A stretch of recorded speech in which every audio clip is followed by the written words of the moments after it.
नमस्ते बच्चों, हिंदी के पीरियड में आप सबका स्वागत है। आज हम सब पढ़ते हैं अगली कहानी। एक प्रकार समझ सकते हैं कि संस्मरण ही है,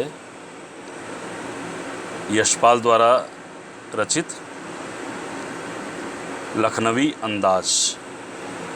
संस्मरण इसलिए कि ट्रेन की एक यात्रा है। यात्रा के दौरान कुछ मिनटों, आधे घंटे, 1 घंटे की यात्रा का जो वृत्तांत है उसमें किसी एक व्यक्ति का वो भी याद आई हुई चीज़, तो इसे हम संस्मरण ही कह सकते हैं। आगे देखिए, यशपाल के बारे में थोड़ा जान लेते हैं।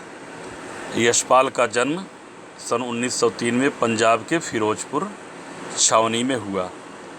प्रारंभिक शिक्षा कांगड़ा में ग्रहण करने के बाद लाहौर के नेशनल कॉलेज से उन्होंने बीए किया। लाहौर के नेशनल कॉलेज उस समय बंटवारा नहीं हुआ था। उन्होंने बीए किया। वहाँ उनका परिचय भगत सिंह और सुखदेव से हुआ। स्वाधीनता संग्राम की क्रांतिकारी धारा से जुड़ाव के कारण वे जेल भी गए। कौन? यशपाल। उनकी मृत्यु सन 1976 में हुई। यशपाल की रचनाओं में आम आदमी के सरोकार लेन देन जिसे बोलते हैं, आम आदमी के सरोकारों की उपस्थिति है। वे यथार्थवादी का मतलब होता है एकदम प्रैक्टिकल, प्रायोगिक, जो कुछ दिख रहा है वही कह देना, लिख देना। यथार्थवादी शैली के विशिष्ट रचनाकार हैं। सामाजिक विषमता, राजनैतिक पाखंड और रूढ़ियों के खिलाफ, पुरानी परंपराओं के खिलाफ उनकी रचनाएं मुखर हैं। उनके कहानी संग्रहों में ज्ञानदान, तर्क का तूफान, पिंजरे की उड़ान व दुलिया, फूलों का कुर्ता उल्लेखनीय हैं।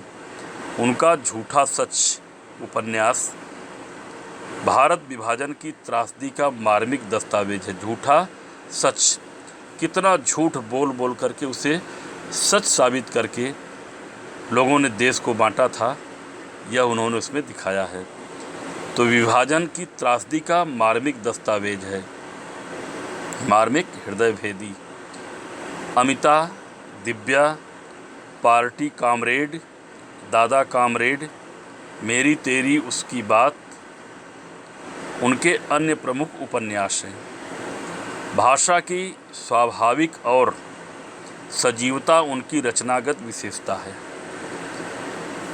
यूँ तो यशपाल ने लखनवी अंदाज, व्यंग्य, यह साबित करने के लिए लिखा था कि बिना कथ्य के, कथ्य मतलब कोई थीम, कथा वस्तु, बिना कथ्य के कहानी नहीं लिखी जा सकती, परंतु एक स्वतंत्र रचना के रूप में इस रचना को पढ़ा जा सकता है। यशपाल उस पतनशील सामंती वर्ग, जब सामंती प्रथा का पतन हो रहा था, राज्यों का जो राजसी ठाट बाट था, उनके जो सामंत थे उनका पतन हो रहा था, उस वर्ग पर कटाक्ष करते हैं। कटाक्ष करना, व्यंग करना, जो वास्तविकता से बेखबर एक बनावटी जीवन शैली का आदी है। कहना न होगा कि आज के समय में भी ऐसी परजीवी संस्कृत जो दूसरों के ऊपर निर्भर रहते हैं, दूसरों ऊपर जीते हैं, तो परजीवी संस्कृत को देखा जा सकता है। अब कहानी को आप लोग हो सकता है पढ़े भी हों, और नहीं तो मैं तो पढ़ ही रहा हूँ, ध्यान से अपना देखिए। पाठ का शीर्षक क्या है? लखनवी अंदाज, लखनऊ का अंदाज तरीका। मुफस्सिल की पैसेंजर ट्रेन चल पड़ने की उतावली में फुंकार रही थी। आराम से सेकंड क्लास, उस समय फर्स्ट क्लास, सेकंड क्लास का दूसरा तरीका था। सेकंड क्लास में जाने के लिए दाम अधिक लगते हैं। दूर तो जाना नहीं था, भीड़ से बचकर एकांत में नई कहानी के संबंध में सोच सकने और खिड़की से प्राकृतिक दृश्य देख सकने के लिए टिकट सेकंड क्लास का ही ले लिया। किसने? लेखक ने। गाड़ी छूट रही थी। सेकंड क्लास के एक छोटे डिब्बे को खाली समझकर जरा दौड़कर उसमें चढ़ गए। अनुमान के प्रतिकूल, जो अनुमान था उसके विपरीत, उसके प्रतिकूल डिब्बा निर्जन नहीं था। निर्जन जहाँ पे जन न हो, निर्जन नहीं था, अर्थात कोई था। एक बर्थ पर लखनऊ की नवाबी नस्ल मतलब उसी तरह जैसे नवाब लोग रहते हैं, उस नस्ल के एक सफ़ेद पोश सज्जन बहुत सुविधा से पालथी मारे बैठे थे। सामने 2 ताजे चिकने खीरे तौलिए पर रखे थे। डिब्बे में हमारे सहसा चढ़ जाने से सज्जन की आंखों में एकांत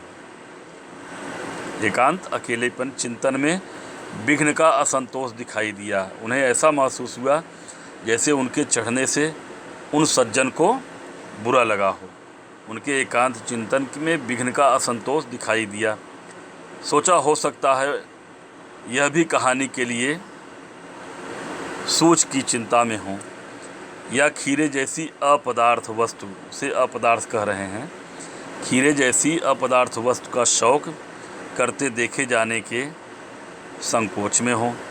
खीरा जैसा कोई खाता है, नवाबी शौक में रह रहे हैं, नवाब दिखाई दे रहे हैं, लेकिन रखे क्या है सामने? खीरा।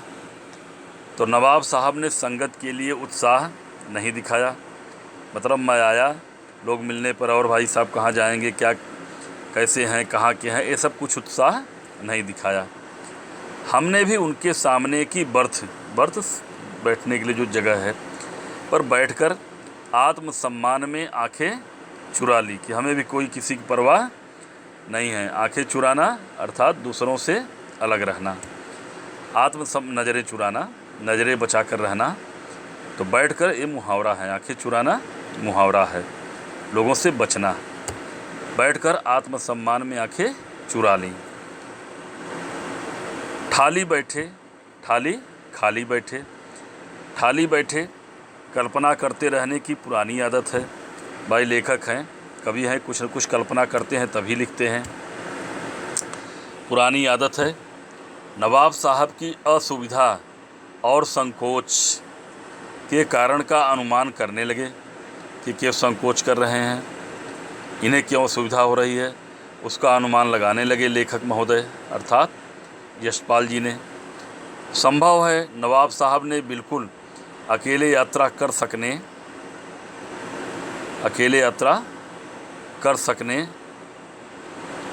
के कारण के अनुमान में किफ़ायत के विचार से वे सेकंड क्लास का टिकट खरीद लिया हो, और अब गंवारा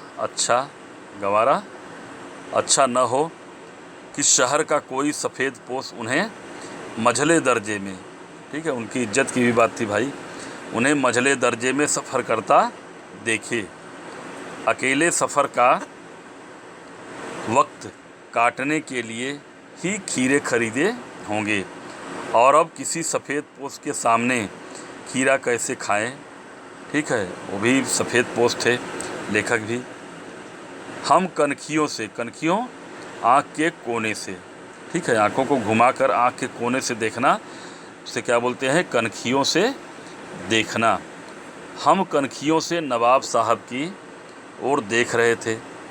नवाब साहब कुछ देर गाड़ी की खिड़की से बाहर देखकर स्थिति पर गौर करते रहे। ओह! नवाब साहब ने सहसा हमें संबोधन किया। आदाब अर्ज, नमस्कार जनाब, खीरे का शौक फरमाएंगे अर्थात खीरा खाएंगे। नवाब साहब का सहसा भाव परिवर्तन अच्छा नहीं लगा। भांप लिया। आप शराफत का गुमान बनाए रखने के लिए हमें भी मामूली लोगों की हरकत में लथेड़ लेना चाहते हैं। जवाब दिया, शुक्रिया, किबला शौक फरमाएं, किबला संबोधन के लिए है आप, किबला शौक फरमाएं आप खाइए। ठीक है, अर्थात लेखक को खीरा जैसी तुच्छ चीज़ पसंद नहीं थी। नवाब साहब ने फिर एक पल खिड़की से बाहर देखकर गौर किया और दृढ़ निश्चय पूरे विश्वास से खीरों के नीचे रखा तौलिया झाड़कर सामने बिछा लिया। सीट के नीचे से लोटा उठाकर, मतलब लोटा बाल्टी लेके चल रहे थे, सीट के नीचे से लोटा उठाकर दोनों खीरों को खिड़की से बाहर धोया और तौलिए से पोंछ लिया। जेब से चाकू निकाला, दोनों खीरों के सिर काटे और उन्हें गोद कर झाग निकाला। आप लोग भी देखते होंगे खीरा जिसे हम लोग भी काटते हैं तो सबसे पहले क्या करते हैं, खीरे के ऊपरी भाग को जो पेड़ से जुड़ा रहता है, जहाँ तोड़ा रहता है, उसको काटते हैं, थोड़ा उसमें नमक लगाते हैं, खूब उसको रगड़ते हैं तो उससे झाग निकलता है। ठीक है, क्योंकि ऐसा है खीरा का अगला भाग थोड़ा कड़वा होता है। और रहीम कब ने लिखा भी है कि खीरा मुखते काटिए मलियत नमक लगाए, रहीमन कड़वे मुखनते ऐसे ही देव सजाए। तो ये बहुत पहले से ही कहा है, खीरा के मुख को काट कर लोग नमक लगाकर रगड़ते हैं जिससे उसका तीतापन ख़त्म हो जाता है और झाग निकलता है।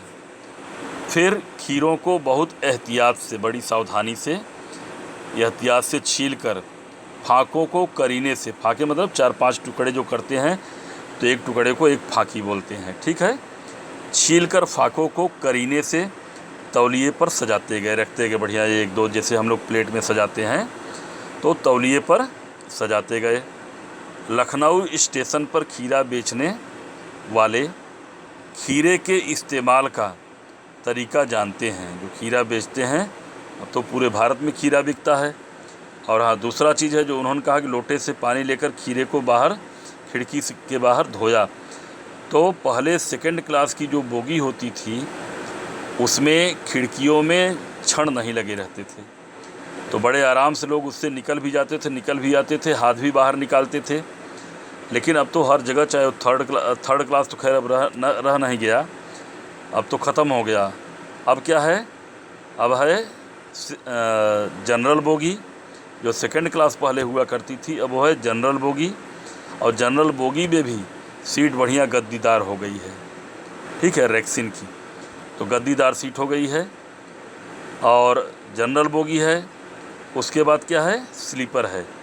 स्लीपर में लेटने की पूरी व्यवस्था है, गद्देदार, बाकी जनरल की ही तरह वो बोगी रहती है। फिर उसके बाद है एसी। अब फर्स्ट क्लास सेकंड क्लास हट गया, अब एसी है। एसी में भी 3 टियर।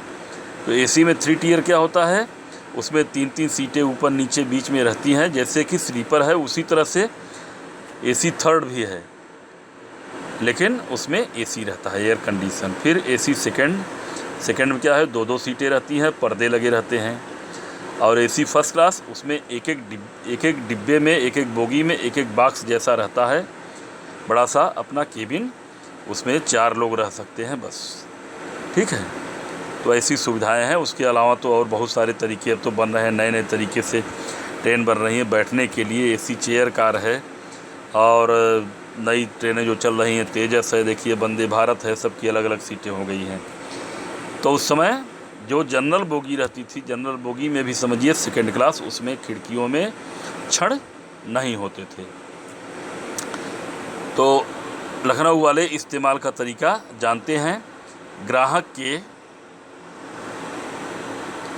लिए जीरा मिला नमक, जीरा मिला हुआ नमक, कहीं के मिर्च मिला हुआ नमक, कहीं पे काला नमक, सब अलग अलग तरीके से अलग अलग जगह पे लोग अपना बना के रखते हैं।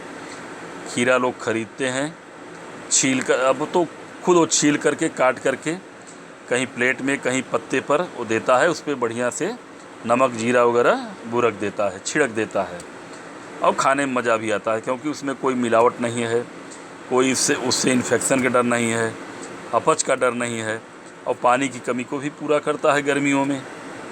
तो खीरा जीरा मिला नमक और पिसी हुई लाल मिर्च की पुड़िया भी हाजिर कर देते हैं। ठीक है, बड़े शौक़ से लोग खीरा खाते हैं। नवाब साहब ने बहुत करीने से, बहुत तरीके से खीरे की फाँकों पर जीरा मिला नमक और लाल मिर्च की सुर्खी, सुर्ख मतलब लाल ही होता है, बुरक दी छिड़क दी। उनकी प्रत्येक भाव भंगिमा के हाव भाव और जबड़ों के स्फुरण कंपन से स्पष्ट था कि उस प्रक्रिया में उनका मुख खीरे के रसास्वादन की कल्पना से प्लावित, अर्थात उसमें मुंह में पानी आ जा रहा था। देख करके कल्पना से प्लावित हो रहा था, मुंह में पानी आ रहा था। स्वाभाविक है, खीरा काटिए, नमक छिड़किए, मुंह में पानी अपने आप आने लगता है। हम कनखियों से देखकर सोच रहे थे मियाँ रईस बनते हैं, लेकिन लोगों की नज़रों से बच सकने के ख्याल में अपनी असलियत पर उतर आए हैं। नवाब साहब ने फिर एक बार हमारी ओर देख लिया। वल्लाह शौक़ कीजिए, लखनऊ का बालम खीरा है। कह रहे हैं कि शौक़ फरमाइए, लीजिए एक आग खाइए, लखनऊ का बालम खीरा है। अब कोई होगा भाई जो लखनऊ का बालम खीरा फेमस होगा, प्रसिद्ध होगा, ठीक है। हम लोग तो एक ही जानते हैं खीरा, हाँ। एक बाहर से चिकना वाला आता है, एक देसी होता है, और सबसे देखने में सबसे सुंदर देसी, लेकिन इतना घटिया कि 90% कड़वा निकल जाता है। और जो बाहर वाला आता है वही बढ़िया है, तो हो सकता है वही हो लखनऊ का बालम खीरा। नमक मिर्च छिड़क दिए जाने से ताज़े खीरे की पनियाती जब उसमें फाड़िए उसको, खीरे को, और फाँके बनती हैं और नमक छिड़किए तो उसमें पानी आ जाता है, उसे बोलते हैं पनियाना। पनियाती फाँके देखकर मुंह में पनियाती फाँके देखकर पानी मुंह में ज़रूर आ रहा था। लेखक को भी मुंह में पानी आ रहा था, लेकिन इनकार कर चुके थे। लेखक की इच्छा थी खाएं, लेकिन अब क्या करें, इनकार कर चुके थे। प्रतिष्ठा में प्राण गंवा रहे थे बेचारे। आत्मसम्मान निभाना ही उचित समझा, उत्तर दिया शुक्रिया। इस वक्त तलब ज़रूरत महसूस नहीं हो रही। मैदा भी ज़रा कमज़ोर है, मैदा पाचन क्रिया, ठीक है, पाचन क्रिया भी ज़रा कमज़ोर है। किबला फिर याद देखिए 2 बार आएगा। किबला शौक़ फरमाएँ आप, किबला आप सम्मान के लिए, बड़ों के लिए प्रयोग करते हैं। किबला शौक़ फरमाएँ आप, शौक़ फरमाएँ अर्थात खाइए। नवाब साहब ने तृष्णा मतलब लालच। नवाब साहब ने सतृष्ण आँखों से, लालच भरी आँखों से नमक मिर्च के संयोग से चमकती खीरे की फाँकों की ओर देखा और खिड़की के बाहर देखकर दीर्घ निश्वास लिया। देख करके खिड़की के बाहर देखा, दीर्घ निश्वास लिया। दीर्घ निश्वास लिया। खीरे की एक फाँक उठाकर होठों तक ले गए, फाँक को सूंघा, स्वाद के आनंद से पलके मूंद। देखिए चित्र भी दिया है, सूंघ भी रहे हैं नवाब साहब। इसका एक नाटक भी है यूट्यूब पे, जिस बच्चे को देखना होगा देख लेंगे, ठीक है। गई, मुंह में पानी भर आए, पानी का घूंट गले से उतर गया। तब नवाब साहब ने फाँक को खिड़की से बाहर छोड़ दिया, फेंक दिया। नवाब साहब खीरे की फाँकों को नाक के पास से जाकर वासना उसको सूंघना, सूंघ करके आनंद लेना, वासना रसास्वादन कर खिड़की के बाहर फेंकते गए। नवाब साहब ने खीरे की सब फाँकों को खिड़की के बाहर फेंककर तौलिए से हाथ और होंठ पोंछ लिए और गर्व से गुलाबी आँखें, बढ़िया चमकदार लाल आँखें, गुलाबी आँखों से हमारी ओर देख लिया, मानो कह रहे हों, यह कवि की, लेखक की कल्पना है, मानो कह रहे हों यह है ख़ानदानी रईसों का तरीका। खीरा को छीले, बढ़िया काटे, नमक और मिर्च बुड़ के देखे, रस लिए, सूंघ करके बस उसके बाद फेंक दिए। ऐसे नवाब लोग खाते हैं। ऐसा लेखक को लग रहा है कि जैसे वो सोच रहे हों कौन, नवाबी शौक वाले जो थे, नवाबी तरीके से थे। नवाब साहब खीरे की तैयारी और इस्तेमाल से थक कर लेट गए। उन्होंने इतनी तैयारी की और इतना सब किया कि उससे थक कर लेट गए। हमें तस्लीम में सिर खम कर लेना पड़ा। यह है ख़ानदानी तहजीब। तहजीब क्या होता है? तरीका। नफासत दिखावा और नजाकत नाजुकपन। नफासत और नजाकत।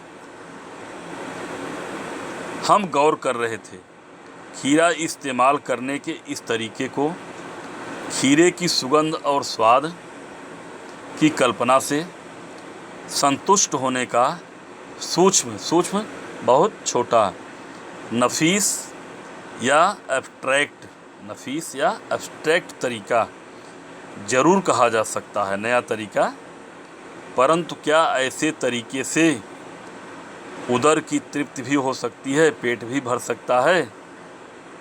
नवाब साहब की ओर से भरे पेट के ऊंचे डकार, और इतना ही नहीं, नवाब साहब ने डकार भी लिया, जैसे पेट भर गया हो। पेट के ऊंचे डकार का शब्द सुनाई दिया और नवाब साहब ने हमारी ओर देखकर कह दिया, खीरा लजीज होता है।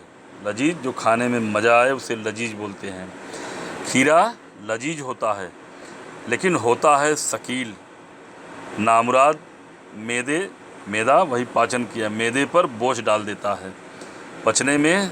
देखिए, खीरा जो सलाद में प्रयोग की जाने वाली चीज़ें हैं, खीरा हो, मूली हो, इनमें पानी होता है। ये दूसरे भोजन को पचाने में सहायक होते हैं, स्वयं नहीं पचते हैं।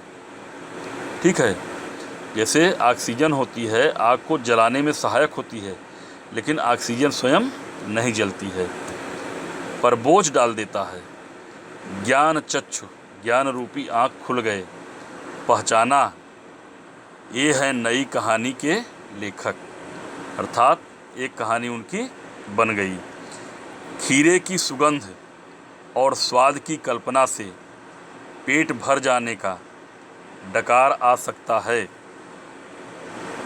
तो बिना विचार, घटना और पात्रों के लेखक की इच्छा मात्र से नई कहानी क्यों नहीं बन सकती। यहाँ पे लेखक कह रहे हैं कि अगर बिना खीरा को खाए, बिना पेट में गए डकार आ सकती है, पेट भी भर सकता है, तो बिना किसी पात्र के, बिना किसी घटना के, बिना किसी विचार के भी कहानी बन सकती है। और इसी विचार से उन्होंने इस कहानी को लिख डाला। ठीक है, तो यात्रा की एक छोटी सी घटना, लेकिन हम इसे हिंदी गद्य विधा के अनुसार इसे क्या बोलेंगे? एक संस्मरण। लेखक ने लिखी है कहानी, लेकिन ये क्या है? एक संस्मरण है, यह एक यादगार है। ठीक है, अब है प्रश्न अभ्यास, तो इसे हम देखेंगे अगले वीडियो में और अगले दिन। तब तक के लिए बहुत बहुत धन्यवाद। सबको नमस्कार।